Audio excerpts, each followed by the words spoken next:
नमस्कार दोस्तों, ज्ञानधारा क्लासेस में आप सभी का स्वागत है। आई होप कि आप अच्छे से होंगे और अच्छे से अपने आगामी एग्ज़ाम की तैयारी कर रहे होंगे। इसी क्रम में मैंने एक सीरीज़ टीचिंग एप्टीट्यूड और हिंदी की शुरू की हुई है। तो किसी भी टीचिंग एग्ज़ाम के लिए टैट हो, चाहे पीजीटी, टीजीटी, चाहे किसी भी स्टेट लेवल के टीचिंग एग्ज़ाम की तैयारी हो, टीचिंग से संबंधित जो एग्ज़ाम होते हैं तो उसके लिए ये टीचिंग एप्टीट्यूड और जो हिंदी सब्जेक्ट वाले हैं उसके लिए हिंदी, व्याकरण और साहित्य दोनों आपकी बहुत एग्ज़ाम में मदद करेगा, ऐसी मैं आशा करती हूँ। और आप अच्छे से इन वीडियो को देखना और तैयारी करना और ये आपकी उन परीक्षाओं में अच्छे से मदद करेंगे। अगर मेरी वीडियो पसंद आती हैं तो इनको लाइक करना ना भूलें और जो मेरे चैनल पे नए आए हैं वो चैनल को सब्सक्राइब करें और अपने ज़्यादा से ज़्यादा दोस्तों में इसको शेयर करें ताकि औरों को भी इसका फ़ायदा मिले।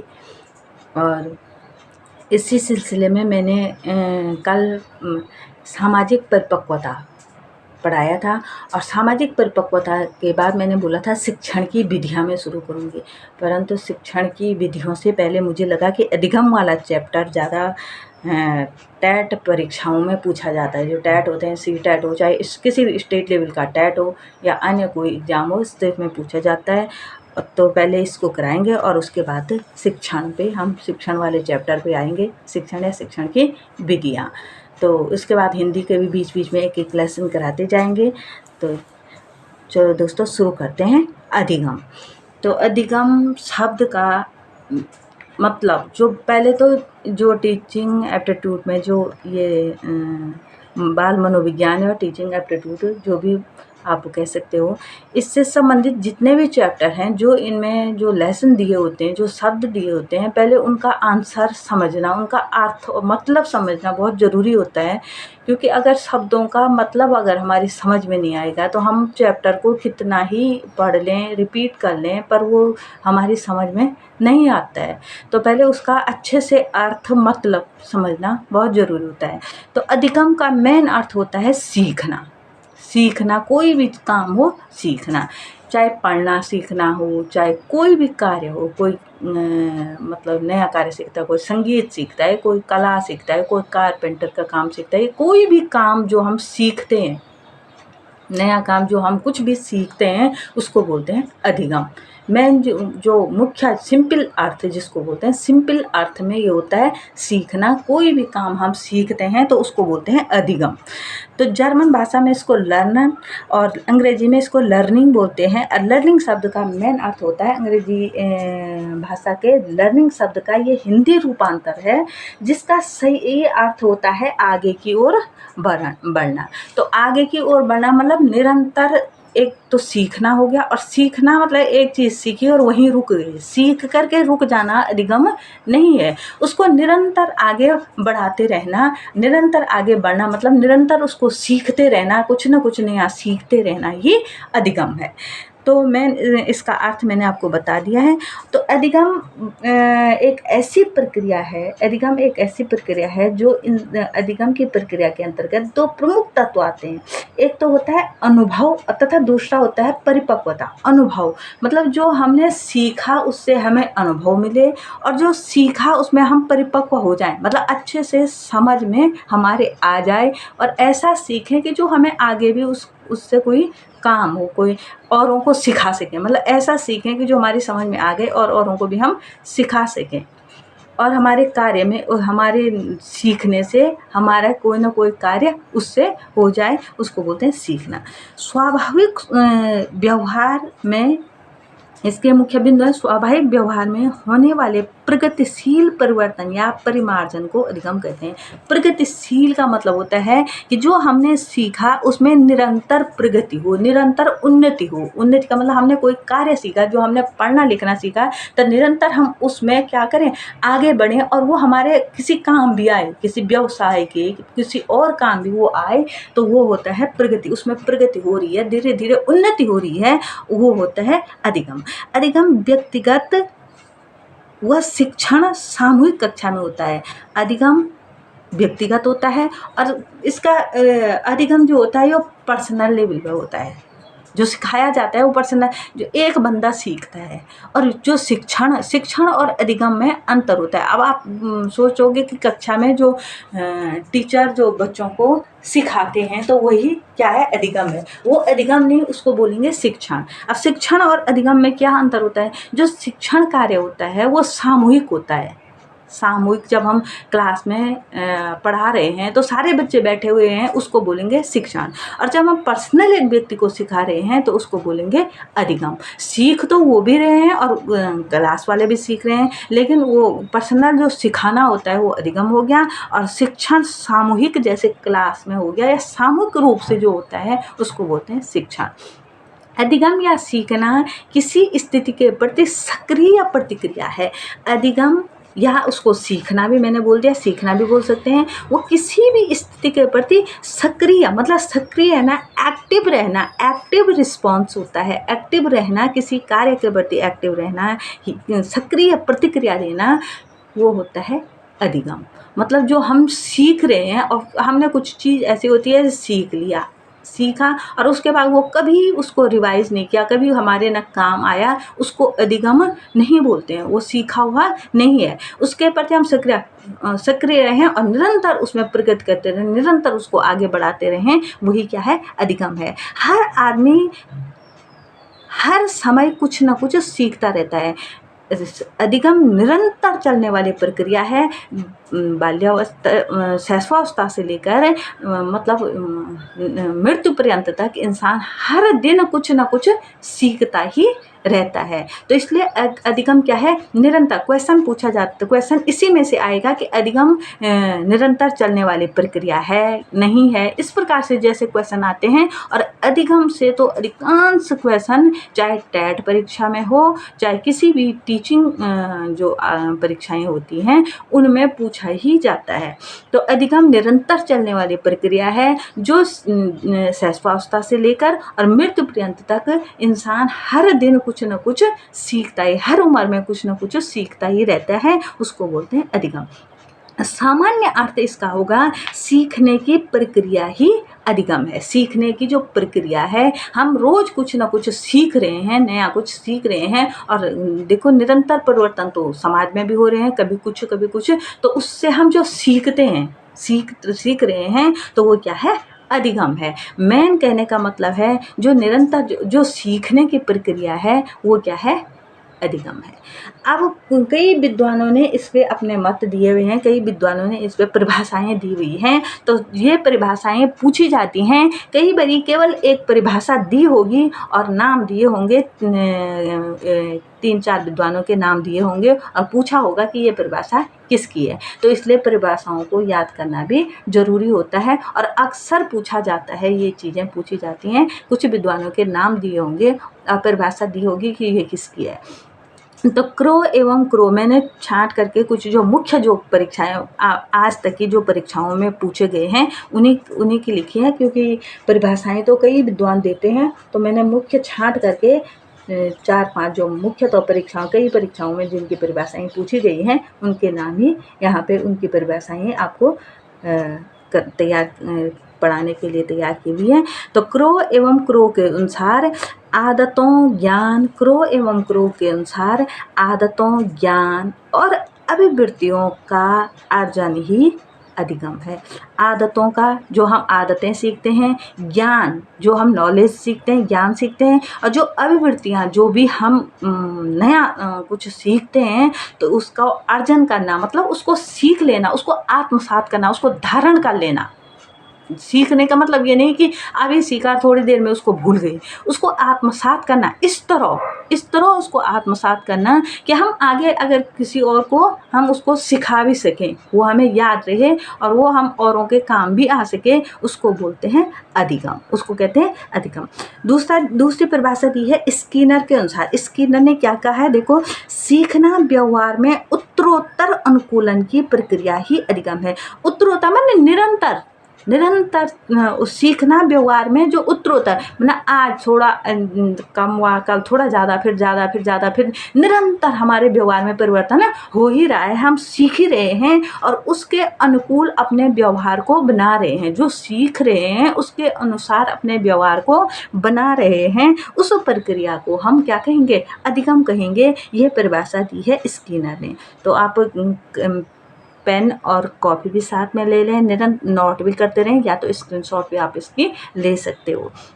गिलफोर्ड ने क्या कहा है? सीखने के कारण व्यवहार परिवर्तन ही अधिगम है। जो सीखने के कारण, जो हमने सीखा उसके कारण जो हमारे व्यवहार में परिवर्तन हुआ उसको हम क्या कहेंगे? अधिगम कहेंगे। जो सीखने के कारण हमारे व्यवहार में परिवर्तन हुआ, जो कुछ हमने सीखा उसके कारण जो हमारे व्यवहार में परिवर्तन हुआ, तो उसको बोलेंगे हम क्या? अधिगम कहेंगे। अब वुडवर्थ ने कहा नवीन ज्ञान और नवीन प्रतिक्रियाओं को प्राप्त करने की प्रक्रिया सीखने की प्रक्रिया क्या है? अधिगम है। नवीन ज्ञान और नवीन प्रतिक्रियाओं को प्राप्त करने की प्रक्रिया सीखने की प्रक्रिया है। सीखने की प्रक्रिया है, सीखने की प्रक्रिया, ये सही था। नवीन ज्ञान, नए ज्ञान को और नई प्रतिक्रियाओं को सीखना, नए ज्ञान और नई प्रतिक्रियाओं को सीखना, प्राप्त करने की प्रक्रिया, जो वो प्रक्रिया है, जो हमने वो प्रक्रिया अपनाई है, नए ज्ञान को सीखना, नई प्रतिक्रियाओं को हम कैसे उस पर रिएक्ट करेंगे, नई जो हमने सीखा। जैसे एक शुरू में कोई बालक है, उसको किसी चीज़ का नॉलेज नहीं होता है, धीरे धीरे वो जो कुछ सीखता है और धीरे धीरे उसके अनुसार अपने व्यवहार को बना लेता है, तो वो नई प्रतिक्रियाएं मतलब नया उसमें जो व्यवहार बना करके इस तरह का व्यवहार करता है, तो उसको बोलते हैं हम सीखने की प्रक्रिया। गेट्स ने कहा है सीखना अनुभव और प्रशिक्षण द्वारा व्यवहार में परिवर्तन है। सीखना अनुभव और प्रशिक्षण, अनुभव से और प्रशिक्षण से, उसको सिखाया जो जाता है, जो प्रशिक्षण दिया जाता है, उससे हमारे व्यवहार में जो परिवर्तन होता है उसे कहते हैं हम अधिगम। अब व्यवहार में परिवर्तन, आप सोच रहोगे बार बार व्यवहार में परिवर्तन कैसे हुआ? जैसे आप मान लो हमें जैसे कुछ भी काम सोच लो कि हमें नहीं आता है। जैसे आप नॉर्मली आप समझ लो कि हमें कोई काम सीखना है, खाना बनाना सीखना है। अगर हमें कुछ भी नहीं आता, शुरुआत में हमने समझ लिया कि हमें कुछ नहीं आता, कुछ भी नहीं आता कि कहाँ से हम शुरुआत करें। धीरे धीरे हमने उसकी क्या की? ट्रेनिंग ली और सीखा, वो काम सीखा। अब निरंतर आज थोड़ा उसमें गलती होगी कि आज कैसे हम पहले गैस के नज़दीक जाएं, कैसे उसको जलाएं, कैसे हम शुरुआत करें रोटी बनाने की, आटा लें उसको गूंदें, या कैसे हम शुरुआत करें। तो पहले तो उसमें क्या होंगी? कमियाँ आएंगी, उस तरह से हम सीख नहीं पाएंगे। कल थोड़ा और गलती होगी, परसों थोड़ा और गलती होगी, फिर धीरे धीरे उसमें क्या होगा? सुधार होगा। एक दिन ऐसा आएगा कि आप परफेक्ट कुक बन जाओगे, और जब आप बन जाओगे तो आप स्वयं के लिए खाना बनाना शुरू करोगे, और धीरे धीरे आप अपने परिवार के लिए बनाना शुरू करोगे, और हो सकता है कि उसी पे आपने एक व्यवसाय शुरू कर दोगे। तो निरंतर आप सीखते जाओगे। चलो व्यवसाय नहीं भी शुरू किया तो धीरे धीरे आप उसको कंटिन्यू करते रहोगे, तो निरंतर उसमें आप नया कुछ, आज एक चीज़ सीखे, आप एक बारी एक चीज़ सीख ली, फिर कल दूसरी डिश है, परसों तीसरी, फिर निरंतर आपके उसमें इंटरेस्ट भी बढ़ता जाएगा और उसमें सुधार भी होता जाएगा। व्यवहार में परिवर्तन, अब आपके उसमें क्या हो गया? सुधार भी आ गया। अब आपको बनाने का कॉन्फिडेंस, शुरू में तो आप घबरा रहे थे बनाने में, अब आपको कॉन्फिडेंस आ गया, अब आपको डर नहीं लगता उस चीज़ को करने में, और आप करते कॉन्फिडेंस के साथ उसको करोगे और उसमें सुधार भी होगा और आपका इंटरेस्ट भी बढ़ेगा, तो उसको बोलोगे व्यवहार परिवर्तन हो गया। तो आप क्या बन गए? अब आपको इस चीज़ से डर नहीं लगता है। तो अधिगम से मतलब आपने सीखा, सीखने से आपके व्यवहार में क्या हुआ? परिवर्तन हुआ, इसी को बोलते हैं अधिगम। तो उसको बोल दिया हमने, क्या हो गया? क्या किया आपने? अधिगम किया कि ये आप परफेक्ट क्या बन गए? कुक बन गए हो। अब आप गैस के नज़दीक जाने से घबराओगे नहीं, खाना बनाने से घबराओगे नहीं कि हाय मेरे से गलत तो नहीं हो जाएगा, लेकिन अब आप में कॉन्फिडेंस आ गया कि अब मैं कुछ भी बना सकता हूँ। और निरंतर चलने वाली प्रक्रिया है वो। तो ऐसे तो नहीं कि आपने एक बार सीखा और फिर हो गया, उसको रुक गए, तो आप नया कुछ उसमें सीख नहीं सके, तो उसको अधिगम नहीं कहेंगे। निरंतर उसमें प्रगति होती रहेगी, निरंतर नया कुछ आप सीखते रहोगे और उस प्रगति को उसको आगे बढ़ाते रहोगे और उसी लेवल पे आपके व्यवहार में परिवर्तन हो गया तो उसी को बोलेंगे अधिगम। तो यही है अधिगम जीवन पर्यंत जो समस्त जो हमने डेफिनेशन पढ़ी हैं, समस्त जितनी भी परिभाषाएं पढ़ी हैं, उसका सबका निचोड़ एक ही है कि अधिगम जो हमने प्रशिक्षण से मतलब जो सीखा और उससे जो हमारे व्यवहार में परिवर्तन हुआ उसी को अधिगम कहते हैं। अब अधिगम जीवन पर्यंत चलने वाली प्रक्रिया है, ये मैंने पहले ही बता दिया कि अब इसके जो नोट्स में इसमें परिभाषाओं से जो नोट्स बने हैं वो है अधिगम जीवन पर्यंत चलने वाली प्रक्रिया है। अधिगम कभी रुकने वाली प्रक्रिया नहीं है। मैंने आपको एक उदाहरण के थ्रू आपको बता दिया है कि किस प्रकार से जीवन पर्यंत ये चलने वाली प्रक्रिया है। अधिगम द्वारा जो व्यवहार परिवर्तन होता है वो धनात्मक भी हो सकता है और ऋणात्मक भी हो सकता है। अधिगम द्वारा जो व्यवहार में परिवर्तन हुआ वो प्लस या माइनस दोनों प्रकार का हो सकता है। जरूरी नहीं कि प्लस ही हो, जो हमने सीखा वो ऋणात्मक भी हो सकता है। कई बच्चे देखोगे कि सीखते हैं लेकिन गलत सीखते हैं, गलत कार्य सीखते हैं और गलत कार्य सीखने से ही उनका व्यवहार गलत दिशा में परिवर्तित हो जाता है। वो ऋणात्मक परिवर्तन उसको जो बोलते हैं। तो अधिगम से आप जरूरी नहीं कि धनात्मक भी हो, वो ऋणात्मक भी हो सकता है, प्लस और माइनस दोनों हो सकता है। तो ये नोट कर देना, ऐसे जीवन पर्यंत चलने वाली प्रक्रिया है। ये क्वेश्चनों में इस तरह के क्वेश्चन पूछे जाते हैं, ये धनात्मक है कि ऋणात्मक है, दोनों नहीं है, इस प्रकार से क्वेश्चन आएगा। तो ये धनात्मक और ऋणात्मक प्लस या माइनस दोनों हो सकता है। अधिगम के परिणाम स्वरूप होने वाले परिवर्तन, जो अधिगम के परिणाम स्वरूप जो परिवर्तन जो हमारे व्यवहार में जो परिवर्तन होता है अधिगम से सीखने से उससे जो हमारे व्यवहार में परिवर्तन होता है वो अस्थाई होता है। वो अस्थाई नहीं होता कि थोड़ी देर सीखा और थोड़ी देर में उसको भूल गई, तो वो अस्थाई होता है। जो एक बार हमने सीख लिया वो अच्छे से हमने सीख लिया है और वो अब किसी भी दिशा में भूला नहीं जाएगा, उसी को अधिगम कहते हैं। फिर निरंतर उसमें प्रगति होती रहेगी और सुधार होता रहेगा। अगर कोई गलती भी हुई है निरंतर उसमें सुधार होता रहेगा और वो जीवन पर्यंत चलता रहेगा। तो इसलिए वो एक क्या है, अस्थाई परिवर्तन है।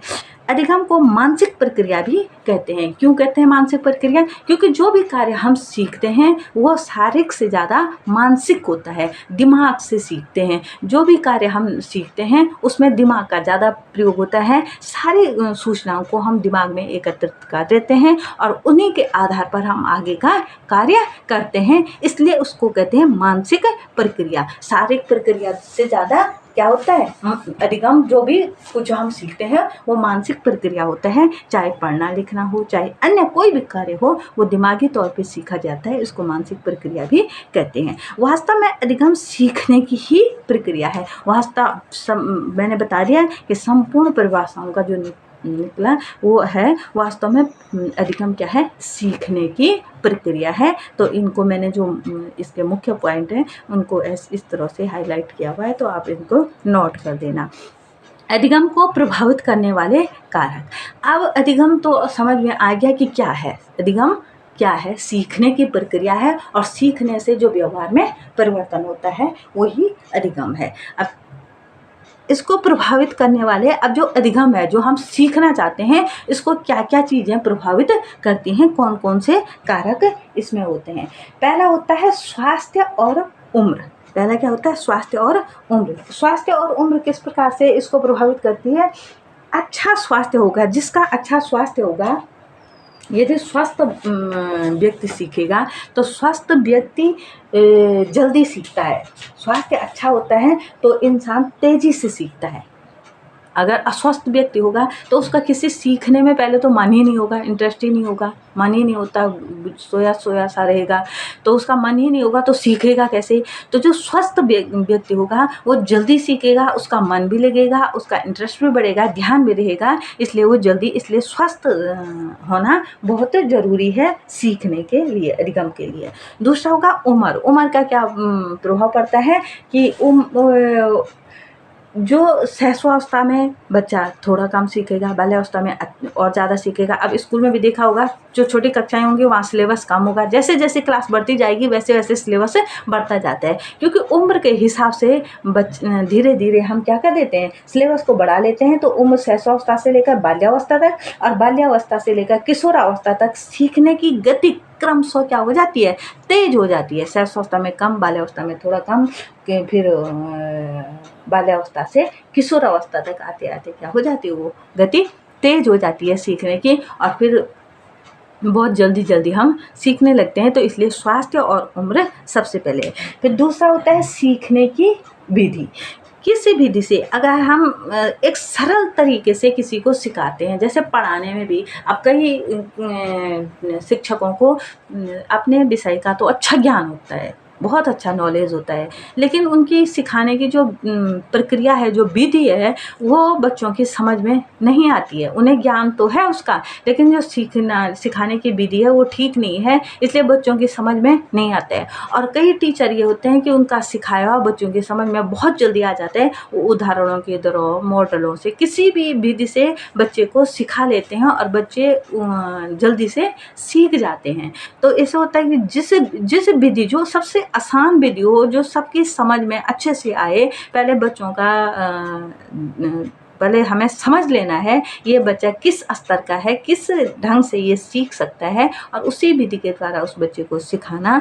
तो तब उसकी समझ में जो हम उसको सिखाना चाहते हैं, जो हम उसको बताना चाहते हैं, क्या वो सीख गया, तो वो विधि हमें अपनानी चाहिए। तो सीखने की विधि भी इसमें अधिगम में बहुत महत्व रखती है, इसको प्रभावित करती है। आसान विधि से बच्चों सिखाना, तो उचित विधि से समझाया सिखाना बच्चे को जल्दी सिखाता है। अगला है बुद्धि। अब बुद्धि तो प्रभाव डालेगी, जिसकी तेज बुद्धि होगी वो जल्दी सीखेगा, और जो मंद बुद्धि का होगा वो तीव्र बुद्धि वाला बच्चा जल्दी कोई भी कार्य जल्दी सीखेगा। और देखा होगा क्लास में कोई बच्चे बहुत तेज होते हैं, जो फास्ट होते हैं, जो फटाफट सीख जाते हैं, कोई मीडियम होते हैं जो थोड़ा स्लो सीखते हैं, और कोई तो ऐसे होते हैं कि जो कितनी भी कोशिश कर लो वो सीख ही नहीं पाते हैं। फिर उन्हें सिखाने का कोई अन्य तरीका, जो प्रत्यक्ष विधि जो होती हैं उसके द्वारा सिखाया जाता है। लेकिन सिखाना तो सभी को है, क्लास में किसी को ऐसे नहीं कि पीछे छोड़ दिया, सिखाना तो सभी को पड़ता है, पर उनकी बुद्धि के हिसाब से, जैसा उनका बुद्धि विवेक दिमाग चलेगा उसके हिसाब से ही सिखाना। तो तेज बुद्धि वाले बच्चे जल्दी सीख जाते हैं। ये भी उसको बुद्धि भी सिखाने को, अधिगम को प्रभावित करता है। पूर्व अधिगम, पहले सीखा हुआ ज्ञान भी अधिगम को प्रभावित करता है। प्रेरणा या अभिप्रेरणा, मोटिवेशन, जिसको हम मोटिवेशन कहते हैं, प्रेरणा, किस चीज़ से प्रेरणा मिली, क्या प्रेरणा मिली, कि मतलब कई चीज़ों से हम मोटिवेट होते हैं कि हमने ये करना है। जैसे कई बच्चे बचपन से ही एक वो बनाया होता है कि हमें डॉक्टर बनना है, चाहे कुछ भी हो जाए पर हमने डॉक्टर बनना है। तो उनका दिमाग उस चीज़ से वो प्रेरित हैं, किसी से प्रेरित हैं कि हमने उसकी तरह डॉक्टर बनना है। तो वो चीज़ भी उनको सिखाने में बहुत मदद करती है। अगला होता है वातावरण। कैसे वातावरण में आप रहते हो, कैसे समुदाय के बीच में आप रहते हो, कैसे माहौल में आप पढ़ते हो। अब जैसे स्कूल का वातावरण है, और स्कूल ऐसी जगह पे है आप जहाँ पे किसी कोई चीज़ सिखा रहे हो और वहाँ पे बहुत ज़्यादा शोर शराबा हो रहा है, गाना बजाना हो रहा है, तो ध्यान तो उस तरफ चला गया, तो सीखोगे क्या, फिर सीखना तो मुश्किल हो जाएगा। या गर्मियों में बहुत ज़्यादा गर्मी हो रही है और टीचर आगे से कुछ पढ़ा रहे हैं और बच्चे पीछे से पसीने से और गर्मी से बेहाल हो रहे हैं, तो फिर उनका ध्यान नहीं लगेगा, फिर सीखना क्या हो जाएगा, मुश्किल हो जाएगा। तो एक वातावरण भी सीखने को प्रभावित करता है। स्वास्थ्य हो गया, उम्र हो गया, सीखने की विधि हो गई, बुद्धि हो गई, अधिगम, पूर्व अधिगम हो गया, प्रेरणा या अभिप्रेरणा हो गई, और वातावरण हो गया, ये सीखने को प्रभावित करते हैं। अब नेक्स्ट टॉपिक है अधिगम से प्रभावित होने वाले पक्ष। कौन कौन से अधिगम से प्रभावित होते हैं, कौन कौन से पक्ष जो हमने सीख लिया, मतलब सीखा हुआ जो ज्ञान है उससे कौन कौन से पक्ष व्यक्ति के प्रभावित होते हैं। तो तीनों पक्ष, ज्ञानात्मक, भावात्मक और क्रियात्मक, तीनों पक्ष प्रभावित होते हैं। कैसे? ज्ञानात्मक पक्ष, स्कूल का जो संपूर्ण विषय होते हैं, स्कूल में जो विषय हम पढ़ते हैं वो ज्ञानात्मक पक्ष को प्रभावित करते हैं, वो ज्ञानात्मक पक्ष को प्रभावित करते हैं। जैसे ज्ञान, कौशल, ज्ञान सीखना, जैसे विषयों का जो नॉलेज है, जो हम पढ़ रहे हैं उसका जो नॉलेज है, कौशल सीखना, और जो अभिवृत्ति है, जो सोच है, जो हमने पढ़ा, कई कहानियाँ होती हैं, कई चीज़ें ऐसी स्कूल में जो सिखाया जाता है, उससे हमारी सोच क्या होती है, सकारात्मक या नकारात्मक बन जाती है। सकारात्मक तभी बोलते हैं कि अच्छे टीचरों को अच्छा ज्ञान बच्चों को देना चाहिए, और अच्छी नॉलेज अपने सब्जेक्ट की भी होनी चाहिए, और मतलब बच्चों को क्या सिखाना चाहिए, इस चीज़ का ज्ञान होना चाहिए, तभी उनकी सोच को हम क्या करेंगे, परिवर्तित करेंगे। तो अभिवृत्ति तो दृष्टिकोण या सोच ही हुआ, तो वो सब हमें कहाँ किससे होता है, ज्ञानात्मक पक्ष से होता है। अगला है भावात्मक पक्ष प्रभावित होता है कैसे, मानव का व्यवहार, जैसे संवेदनाएं हैं कि किसी को कोई छोटी बात पे जल्दी गुस्सा आ जाता है, किसी को नहीं आ जाता है, कई हम छोटी छोटी बातों से बहुत ज़्यादा खुश हो जाते हैं, कई हमारे पास बहुत कुछ भी है तब भी खुश नहीं होते हैं, तो ये पक्ष भी इससे प्रभावित होता है अधिगम से। अगला हुआ क्रियात्मक पक्ष कैसे, क्रियात्मक सीख करके कोई कार्य करना, मतलब जैसे हमने कला सीखा, नृत्य सीखा, संगीत सीखा, या कोई अन्य कार्य, जैसे खेल कूद सीखा, कोई क्रिकेट खेलना सीखता है, कोई और अन्य जितने भी खेल कूद होते हैं उनको करके सीखना मतलब उस प्रैक्टिकल करके उनको सीखा जाता है, तो वो होता है क्रियात्मक पक्ष। तो तीनों अधिगम से प्रभावित होने वाले पक्ष हैं, ज्ञानात्मक, भावात्मक और क्रियात्मक। अब अगला है अधिगम की विशेषताएं। क्या क्या विशेषताएं हैं, क्वेश्चन में पूछा जाएगा, एक कई वो दी हुई होंगी, और इसमें से कौन सी अधिगम की विशेषता नहीं है या कौन सी अधिगम की विशेषता है, इस तरह के क्वेश्चन पूछे जाएंगे। और अधिगम को प्रभावित करने वाले ज्ञानात्मक, भावात्मक, क्रियात्मक होगा, और एक और अन्य जोड़ा होगा, और फिर पूछा जाएगा कि इसको प्रभावित करने वाले कारक में कौन कौन से आते हैं या नहीं आते हैं, इस प्रकार के क्वेश्चन पूछे जाएंगे। तो इसलिए आपको इसका पता होना जरूरी है। अधिगम की विशेषताएं, और क्या विशेषताएं हैं ये मैंने आपको पहले बता दिया है। वैसे अधिगम जीवन पर्यंत चलता है, अधिगम जीवन पर्यंत चलता है, ये मैंने बता दिया कैसे चलता है, कि जीवन पर्यंत चलने वाली प्रक्रिया है, कि जीवन भर इंसान कुछ न कुछ सीखता रहता है, शैशवावस्था से लेकर मृत्यु पर्यंत तक इंसान सीखता ही रहता है, तो वो जीवन पर्यंत चलने वाली प्रक्रिया है। अधिगम उद्देश्यपूर्ण है, अधिगम का कोई, अब हम जो सीख रहे हैं उसका कुछ ना कुछ तो उद्देश्य है, कुछ ना कुछ तो मोटिव है कि हम क्यों सीख रहे हैं इस चीज़ को, तो वो उस चीज़ का ये क्या है, अधिगम। जो कुछ भी हम सीख रहे हैं, कुछ भी कार्य जो हम सीख रहे हैं उसके पीछे कुछ ना कुछ उद्देश्य होता है, तो इसलिए होता है अधिगम उद्देश्यपूर्ण कार्य है।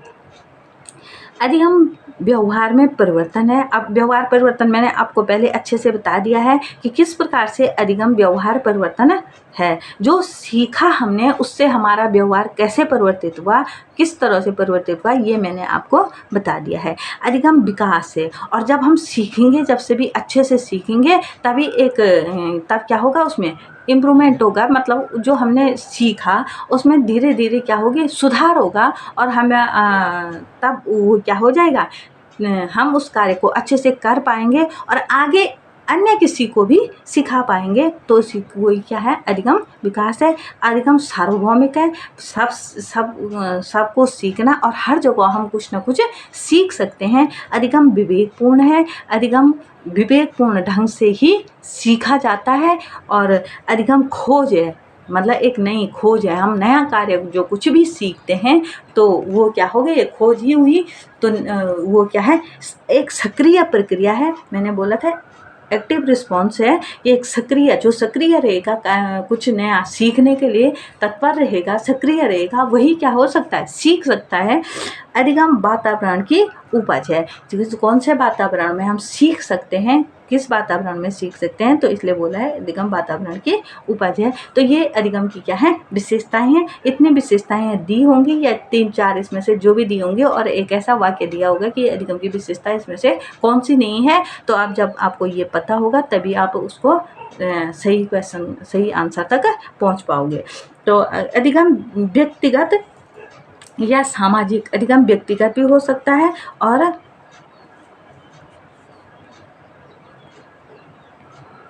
ये 10वां हो गया और ये 11वां हो गया। अधिगम व्यक्तिगत व सामाजिक, व्यक्तिगत भी हो सकता है और सामाजिक भी हो सकता है।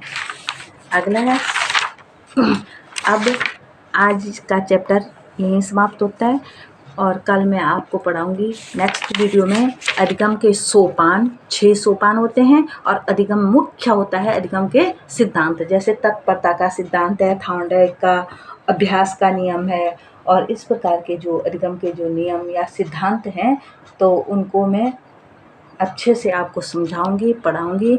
आई होप कि आज की वीडियो आपको पसंद आई हो और इतना आप अच्छे से पढ़ लेना, तभी आगे का आपको समझ में आएगा। और अगर मेरी वीडियो पसंद आती है तो इसको लाइक ज़रूर करना और अपने ज़्यादा से ज़्यादा दोस्तों में शेयर करना, ताकि उनको भी इसका फ़ायदा मिल सके। और जो मेरे चैनल पे नए आए हैं, चैनल को सब्सक्राइब करना ना भूलें, ताकि आने वाले वीडियो की नोटिफिकेशन आपको मिलती रहे। और नेक्स्ट में आपको अधिगम के सोपान और अधिगम के नियम व सिद्धांत जो मुख्य है अधिगम वाले चैप्टर में, जैसे थॉर्नडाइक का सिद्धांत हो गया, तत्परता का नियम हो गया और अभ्यास का नियम हो गया, और जो अन्य भी जितने भी विद्वानों ने इसमें अपने सिद्धांत व नियम दिए हुए हैं वो मैं एक एक करके आपको पढ़ाऊंगी। पॉल का क्लासिकल अनुबंध का सिद्धांत हो गया, और इस प्रकार से मैं आपको एक एक सिद्धांत को अच्छे से समझाते हुए उदाहरण के साथ आपको पढ़ाऊंगी। Next video